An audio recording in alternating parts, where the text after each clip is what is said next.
We're here in the McCune Cemetery in Harmony, Pennsylvania, just east of the Joseph and Emma Smith home, at the grave of their oldest child. On June 15, 1829, Emma Smith gave birth to their first child, just one day after Martin Harris had left here, carrying with him the manuscript of the Book of Mormon that had been translated so far.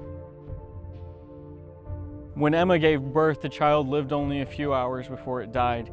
For the next several weeks, Emma lay sick in bed and Joseph attended to her.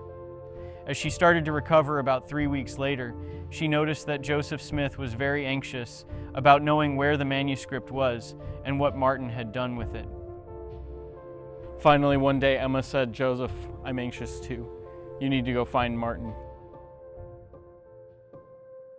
After Emma convinced Joseph that he needed to return to Manchester to check on the manuscript, Joseph Smith came as quickly as he could. He booked passage on the next stagecoach and arrived around dawn the following day here at his parents' home at the Smith Farm near Palmyra, New York.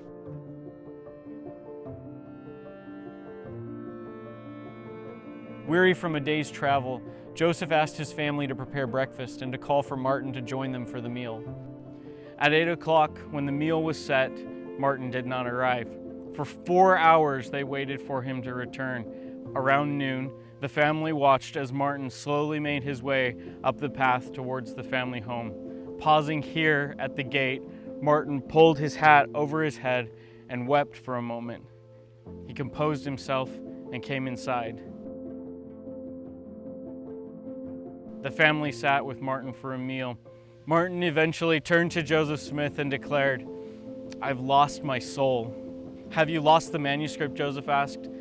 Martin confirmed that he had lost the manuscript and that all searching for it was in vain. Joseph declared, "All is lost," and immediately began making preparations to return home to share the sad news of the lost manuscript with Emma. Sometime after Joseph Smith returned to Harmony, the plates and the interpreters were again returned to him, and the revelation, which we're studying this week, which is now section 3 of the Doctrine and Covenants, was received. This is the earliest known revelation that Joseph Smith recorded. In the revelation, Joseph Smith is rebuked for fearing man more than God and for not listening to the counsel that God had given him.